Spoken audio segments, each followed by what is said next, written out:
Katie Ferguson was a vibrant young woman with a contagious laugh and a heart full of love for her two young daughters. Life hadn't always been easy for Katie, but she faced every challenge with determination. The close-knit community of Cody, Wyoming, embraced Katie and her family. They watched her children grow, offering support and sharing in their joys. But in the fall, Katie Ferguson was a vibrant young woman with a contagious laugh and a heart full of love for her two young daughters. Life hadn't always been easy for Katie, but she faced every challenge with determination.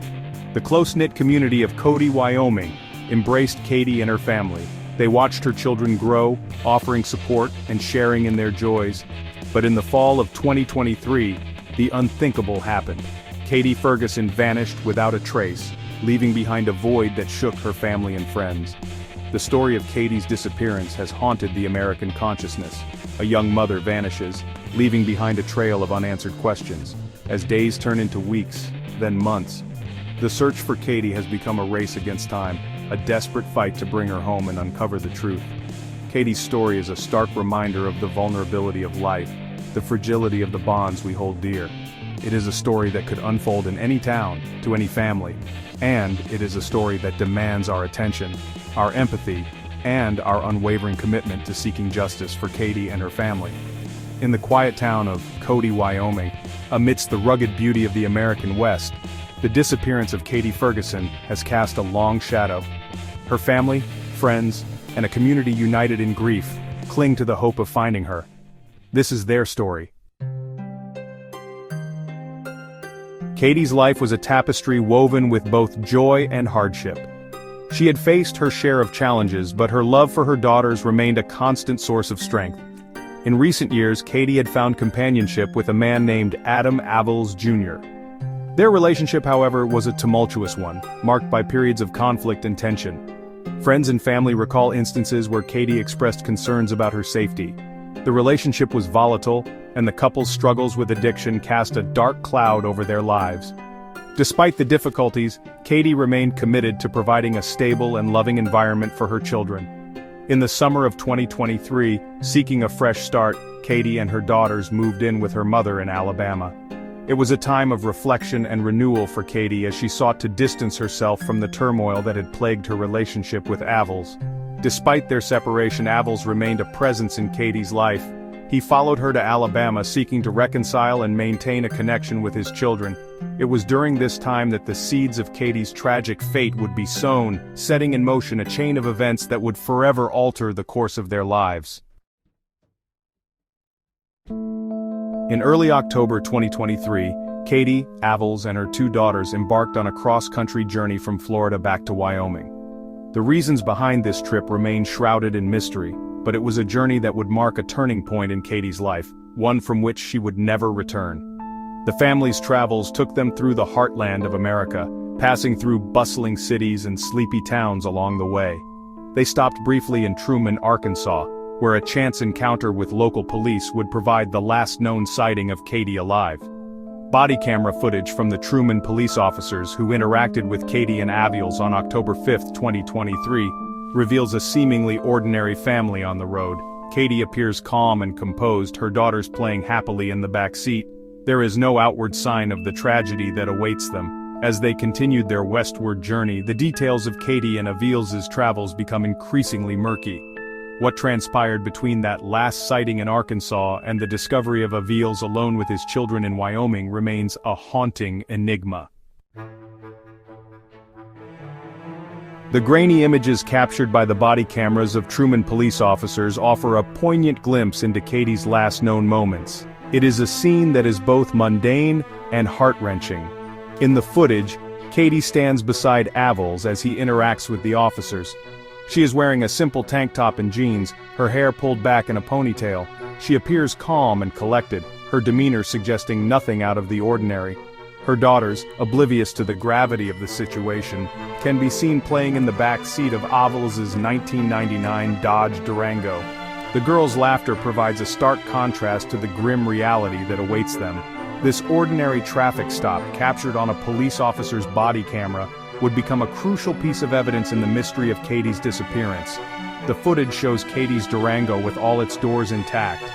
This detail, seemingly insignificant at the time, would later take on chilling significance as the investigation into Katie's disappearance unfolded. Section 5. A bullet hole and a missing seat.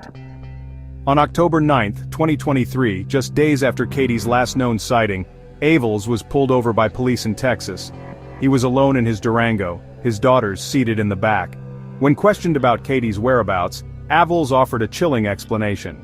She had left him and the children, he claimed, abandoning them by the side of the road. The officers noticed something peculiar about Avels's vehicle. A bullet hole marred the passenger side door. Avels's explanation for the bullet hole was convoluted and unconvincing.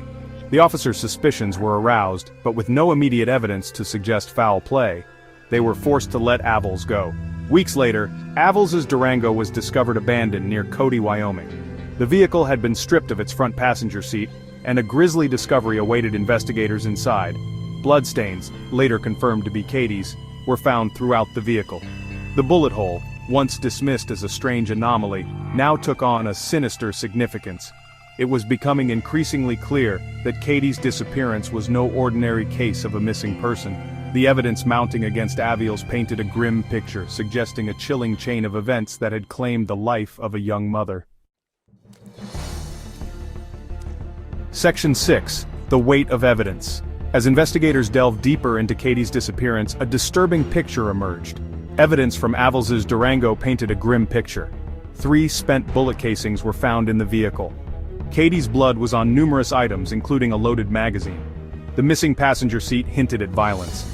Avels was seen disposing of suspicious items, including a pink tote bag with a foul odor. The tote has never been found. Despite the evidence, Avels was never charged with murder. In September 2024, he was sentenced to 87 months for possessing ammunition. The judge linked the ammunition offense to Katie's likely demise. Section 7. Seeking justice. Seeking Katie. While Avels serves his sentence, the search for Katie continues. Her family, refusing to give up hope, has dedicated themselves to bringing her home. They have organized search parties, combed through rugged terrain, and chased every lead, no matter how small. Katie's case, though tragic, is not unique. The disappearance of young women like Gabby Petito and countless others has sparked a national conversation about the often overlooked epidemic of violence against women. These cases highlight the importance of media attention, public awareness, and the unwavering dedication of law enforcement and volunteers in bringing justice for victims and their families.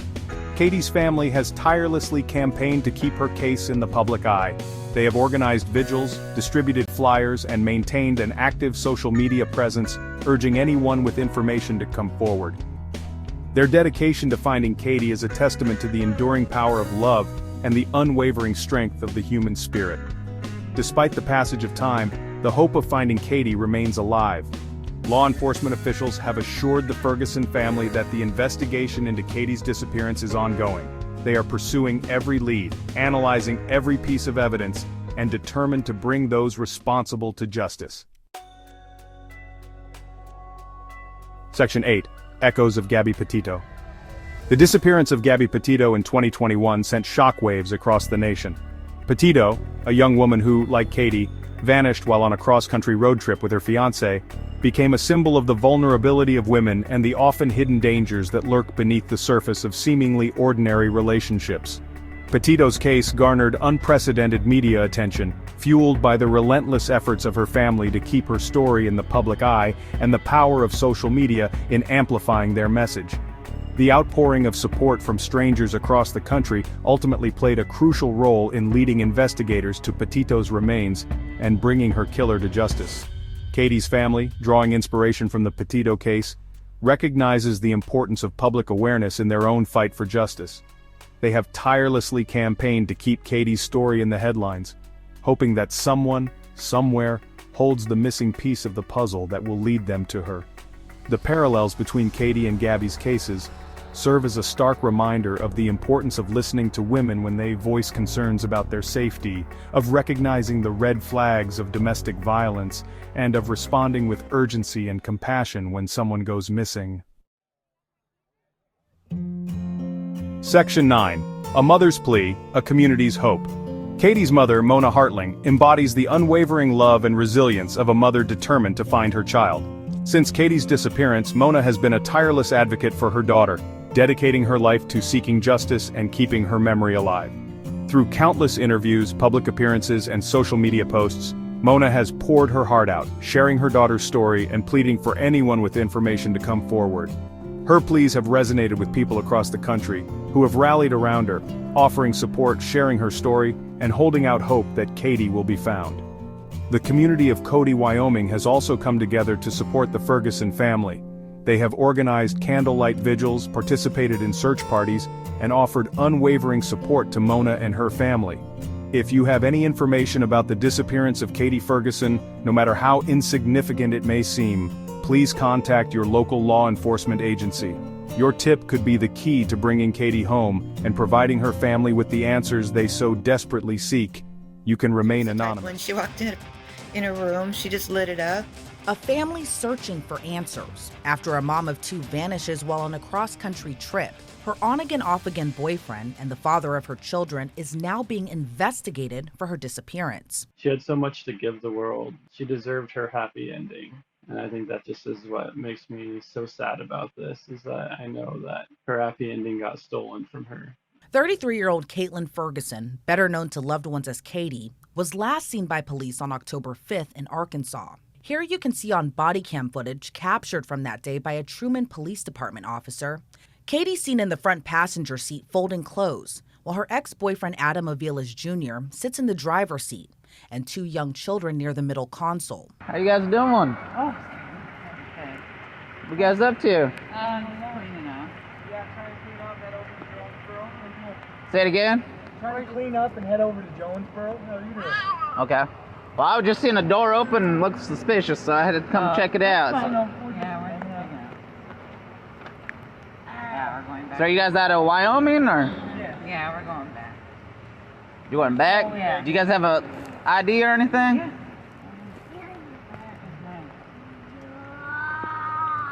Is Arkansas an ID state?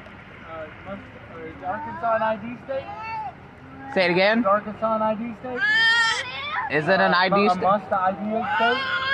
Well, I just need to verify you. I don't think we've done that. I don't think we're breaking the law. Okay. Unless we got a call called on us, I don't think we've done that. Well, I mean, it is a suspicious vehicle in a parking lot, so. You call? Someone called in or you drove through? I was driving right here and I see you guys, No one called in. so. Okay. Yeah, then I won't. If it's not, if Arkansas isn't a must ID. Do you have your ID on you? I have no idea where my wallet is right this second. What's your name? Catherine? Catherine. Ferguson. Catherine Ferguson. Ferguson? Yeah. Out of Wyoming? Katie later tells the officer Adam met up with her after she and the girls were in Alabama, and she, Adam, and the girls were just passing through the area on their way to Wyoming. Say it again? We've been at a hotel with Priceland, a bunch of money, so he's been trying. How long you guys been here in Truman? Just one night, yeah, an officer. You guys just passing through? Yes, yeah. Yeah, an officer came to the dollar store. So what are you guys doing over in this area? I'm like traveling this way. You guys family or? Yeah, well, She no, was down in Alabama. yeah. Say it again? I was with my family, and then he came up. Where's your family? In Jonesboro? No. It's all the way way down towards Florida and stuff. And his I took the girls for a while, and we separated for a while, and then we came back together. So he drove down to see me, and we decided just to get back together and take care of the girls. So. Gotcha. This is just the way from Cody, Wyoming Okay. to Alabama. Yeah, I know. I don't want to be here. All right. The interaction would mark the last official sighting of Katie. And the look on her face, I know my sister, and the look on her face is just, And Harlow. it's bad. She looked scared. She looked like she didn't know what to do or what to say. I spoke with Katie's brother, Alan Ferguson, and her mother, Mona Hartling. Mona tells me Katie was looking for a new start in order to get away from her tumultuous relationship with Adam. I would often go over to their house just to make sure Katie was okay. When we all lived in Wyoming. Because I can't tell you how many times I would hear him say, I'm going to get rid of you and take the children. I've heard him say it over and over and over, and I was always terrified that he would do something. So whenever they'd be fighting, Katie would call me and I'd go over there. My mom literally moved in with them to protect her. Mhm. So Mona and Katie initially left Wyoming and moved to a safer place across the country in Alabama, but then things changed. We were here and starting afresh and starting anew, and I believe the 3-year-old was missing her father a lot. And the baby hadn't even met her father. And I believe Katie wanted to that dream was still going in her mind that they could be this family, that they could be a good family, that, that the happy ending, and she called him and he ended up coming down and, he was going to move. He even brought a U-Haul full of things and everything. It's sitting in a storage down here now. And then he wanted to go back. We were all going to go back. Mona and Alan believe something terrible happened during that cross-country trip and have very little hope Katie is even alive. Alan, who is very close to his sister, says she was known to always have her phone on her and was the type of mother who would never leave her children behind. But he got a sinking feeling when he didn't hear from Katie after attempting to reach her several times. I attempted to message Katie a few times and got no response, but I just figured she was busy or whatever. But my mom said Adam kept giving excuse after excuse after excuse, and I don't know, something in that phone call that emotionally I could just feel something was wrong. It almost felt like I knew instantly that something had happened, and something I can't explain, but I cried that day because I could just feel it deeply that something was gone. Part of me had gone, and I just kind of sat next to my partner, and I was like, he did something. I was like, I feel it deeply. He did something. And then from my mom, if it wasn't from my mom, who knows how long he could have kept up the charade of pretending like she wasn't missing. you know he could have done it for months. Court records reveal even more chilling details. According to federal court documents obtained by Law and Crime Network, Aviles had been spotted by law enforcement on 4 occasions during the cross-country trip. Katie, her 2 children, and Adam left Alabama in early October. On October 5th, Katie was spotted in Truman, Arkansas. On October 9th, Adam is pulled over by a state trooper in Texas. 2 days later, on October 11th, he's pulled over again, this time in Colorado, before his vehicle was found near the Oregon Basin in Wyoming. But investigators note the October 5th occasion was the only time where Katie was present in the car with him. According to Katie's family, Adam messaged Katie's mother to tell her she had wandered off in Little Rock, Arkansas, providing very little details to the concerned family. His story that he told the police was that, like I said, he left Katie in Little Rock, Arkansas, without her phone, without her children, without her wallet, money, clothes, and decided not to tell anybody, not to tell her family, not to tell the police for over a month. The federal court documents also help piece together what may have happened after leaving Arkansas and what led up to Aviles' arrest. Court records reveal on November 2nd, Katie's mother contacted the Cody Police Department in Wyoming to report her missing. Court documents say Katie and Adam were traveling when they stopped in Little Rock, Arkansas. Katie allegedly did a drug run only to never be seen or heard from again. On the same day Katie's mother called police, an officer with the Cody Police Department contacted Aviles and later interviewed him, noting it took place while Aviles was working on his 1999 Dodge Durango with Wyoming plates, which was the same vehicle Katie was last seen in. Just 2 days after police spoke to Aviles, the Park County Sheriff's Office received reports of an abandoned vehicle in a rural area. Once investigators arrived, they saw the exact same 1999 Dodge Durango with the same license plates registered to Adam Aviles. Court records also show during the initial inspection of the vehicle, they noticed trash bags were covering the windows of the car. And due to Katie's case being listed as a missing person, investigators broke a window, and what they would find next would be less than short of alarming. Investigators say once the windows were broken, they could smell the odor of putrefied blood coming from the vehicle. The passenger seat was missing, and there were multiple Clorox wipes inside the car. Investigators also found a Glock pistol magazine loaded to capacity with live ammo and a bullet hole in the front passenger door. Later, investigators found large quantities of dried blood, which the crime lab confirmed was human, and 3 fired bullets with a .45 caliber round. The complaint goes on to state while deputies were investigating Aviles' vehicle, he showed up to the scene with a gas canister. Aviles admitted to investigators the vehicle was his, and he returned to the car with the gas canister to fill up the tank, which Katie's brother believes was just a ploy, and that Adam really may have planned to destroy evidence. And he was getting ready to burn the vehicle. He said he had ran out of gas in the middle of nowhere with all the evidence in it. But so if my mom wouldn't have done that at that time, he could have already burned all the evidence. Plus, there's more. According to court records on November 8th, Aviles' father notified authorities he had previously observed his son with a handgun in the past. Officials say the description was a large caliber handgun consistent with a Glock 21. And during a forensic interview conducted by the FBI, Katie's 4-year-old daughter told investigators her father accidentally hurt her mother. But it's unclear as to the time frame Katie's daughter was referring to. Can't imagine what they saw or what they went through. That kills me, you know. Mona went on to explain the children thankfully are safe and are staying with their paternal grandmother. But the young children may have been witnesses to their father's alleged crime, as Katie's 1-year-old daughter may have a physical clue, a severe burn after returning from the trip. We asked Carlo, the grandmother did, how did Everly get, the burns on her? And she said that Everly fell in the campfire.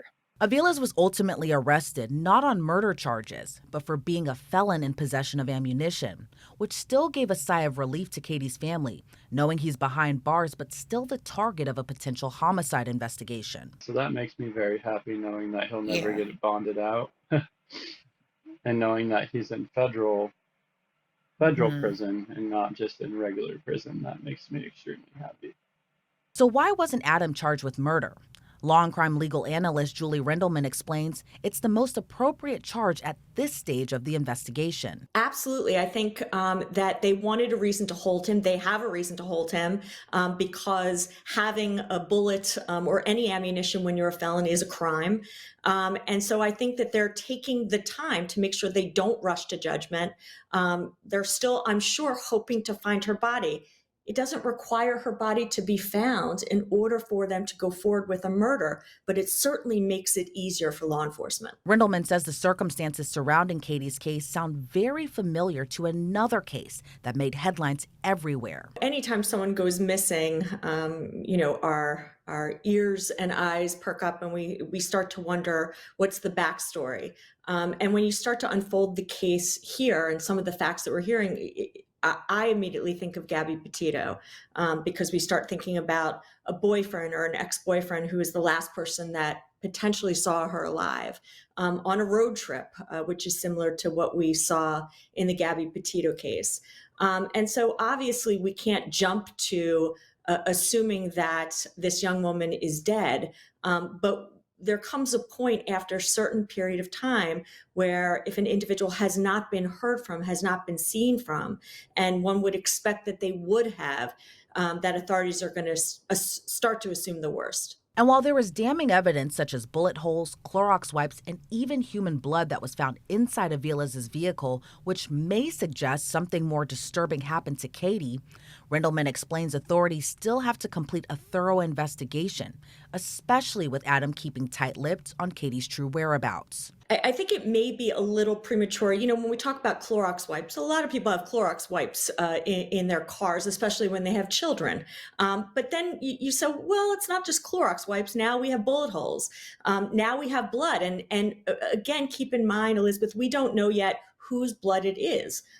Obviously, if the blood is this young woman, then law enforcement is going to start to say, well, how did this blood end up here? And we don't know that this is true, but we've heard that the 4-year-old child made some type of statement indicating that her father, the child's father, had in fact injured the mother by accident. So we start to put all these pieces together. And let's not forget, Elizabeth, that when law enforcement gets to the vehicle, Mr. Aviles is headed there with a gas can.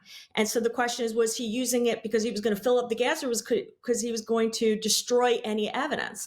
And so all these pieces need to be clarified before law enforcement can make a final determination as to whether or not Mr. Aviles is responsible for the reason she's missing and or dead.